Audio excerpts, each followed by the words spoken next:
All right, man, let's talk about this. I've been trying to get to this video, but I just waited for some more information to come out. Mitch Kupchak, about a week ago, just spoke on Miles Bridges. So, want to let everybody know what's going on with Miles Bridges. He was a name that was connecting to the Detroit Pistons. Obviously, with them having interest in Cam Reddish and them having interest in Karis LeVert, obviously, I think most people figured that they would have interest and Miles Bridges. Just still thinking that they still looking for a wing. Obviously, having interest in Bojan Bojanovic, and end up trading for him. So I think the rumors of them having interest in Miles Bridges is real. They end up going the Bojanovic route. Also, they have two team options on Nerlens Noel and Alec Burke. Obviously, they have them. They signed Bojanovic to extension, but all three of those salaries could be moved to bring in additional free agent pieces next offseason, or they could be used to stick around and build with the core. So it'll be interesting to see if they can woo anybody else to come to Detroit. But also, you look at Charlotte, who is struggling without Miles Bridges. There were previous reports about a month or two ago that they still view him as a core piece to what they're doing. And obviously, with them struggling right now, they're missing him. And also, most people believe LaMelo Ball is going to be out of Charlotte regardless, and probably try to head to a more lucrative market. Like I said before, I don't know what that would be. Jalen Brunson is doing phenomenal with the Knicks. They could work together. Obviously, LaMelo is more non-ball dominant than Luka Doncic, and Jalen Brunson worked really, really good with him. I mean, Boston would be a great fit for him if somehow Boston could fit him under the cap. They need that true point, but Derek White and Michael Brogdon is good fits too. Obviously going out to LA, I think they're going to eventually rebuild out there. He from out there. That's probably more likely where he probably is going to want to go. Somewhere in the LA area, maybe somewhere in there. But yeah, they got to find a way to keep him happy. And the thing about it is, Charlotte is a booming city. Considering going down there and moving, it's from when I went down there in the '90s, it's totally different. They are kind of like Westland in Michigan. You remember like in the 2000, like the late 2000s, 2010. I mean, you can get you a 1 or 2 bedroom apartment in Westland between $500 and $700 because it was a developing city. And now that Westland has developed with multiple gyms, multiple restaurants out there, it's not just the Golden Corral. You got Hibachi Grill, you got the crab place out there. It's rumors of them buying part of the Inkster, kind of breaking up Inkster, Dearborn Heights, getting some of Inkster, Westland, getting some of Inkster. School districts developing out there and stuff. So they're a developed city. And I still think they are developing, but I think they're developing. That Charlotte is developed. It's not the sports teams. I mean, they got stores, they got neighborhoods that's developed, they got restaurants. It's a booming city, and a lot of people are, moving down there. And it's not where they're letting it get ghetto. Kind of like Atlanta, where it's a lot of people from New York, Detroit, everywhere. And the same thing from going on in Houston. A lot of people moving Houston. And the difference between Houston and Atlanta, real quick, I'll get back on Miles Bridges. Houston got a lot of undeveloped land. Atlanta is very, very small. The metropolitan areas will make up Atlanta. That's why they say who from Atlanta, who not from Atlanta.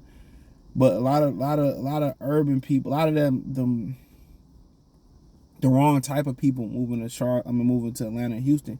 Where Charlotte is, they're kind of cleaning up the hood part, and the hipsters are moving into that the kind of the last ghetto part, and they kind of they're renovating. They're getting a lot of population going there, but the gentrification model is already rolling, in which they're not going to let what happened there. But it's a good city to be in, to be honest. And obviously, when you talk about markets like that, you don't get the notoriety that you get out there in LA or New York, and not too many places you get that from. But obviously, they missing Miles Bridges. They needed PJ Washington to step up. They needed some of them other guys to step up around them. Bo Wright. He got in trouble, but like I said, they could be breaking that thing up. And the more and more goes on with Miles Bridges, if they can keep LaMelo there, Miles Bridges is a huge part of it. And obviously, Mitch Kupchak said that NBA investigation is still going, so they don't know nothing as far as that or what's going on with Miles Bridges now. He played no contest, right? And now after he played no contest, there was a video that surfaced, which allegedly is supposed to alleged to have happened after the incident where his baby mama is, getting a little the accused woman is getting violent and banging on his door and going crazy. So a lot of people started to think that might vindicate him in that type of case, where she played the victim, and women gonna act like they did nothing wrong, and so it all benefits them. The judicial system, benefits them. It was a case in which a woman pushed two men off the boat and they died as a prank, and then she didn't mean for them to die. She didn't get life in jail. Had it been the other way around, a man pushed a girl in the boat as a prank, dude instantly got life. So judicial system doesn't favor you as a man. But then again, we all know when your daughters cry, little girls cry, your emotions are different than when a boy cry. When you getting the best of your girlfriend, she break down crying. That's her defense mechanism. And after a while, you learn kind of not to, it's a little bit different when it's your seed, or your niece or something like that. But when it's another woman, you kind of understand it's horse shit. But as of right now, he's in an active NBA investigation and it's ongoing. So no contest or letting the judicial system play out. That's for the past. Social media, they changed that. The NFL, they changed that. And what he accused of was it seemed like they had a track record, she said, of him covering it up, whatever. But of course, nobody gonna say, well, I did this wrong, or I shouldn't have did this, or I did this. Of course, she's not gonna put herself, but she's not at risk of getting suspended at all. They at risk of her not getting no more money. Cause he go overseas, he could tie that money up, but she gonna get nothing of it. He can make it where she get nothing. So, but as of right now, there's an investigation going on, and he probably gonna sit out this year for sure, and probably half of next season, maybe, and maybe all next season. So, they probably keeping him up to date of what's going on. But apparently Charlotte is, still is interested in bringing him back. They kind of refuted that, but they said right now it's just an active investigation, and they're going to let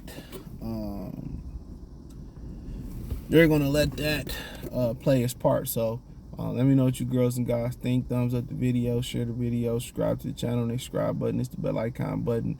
Hit all notifications, increase your chance to get notifications. We go live and drop video. Check out Detroit Pistons Talk playlist for more videos like this. Financially want to support the channel, Cash App, $ CJ Good 313, Venmo CJ Good 313, PayPal link in the description. Hit the link tree.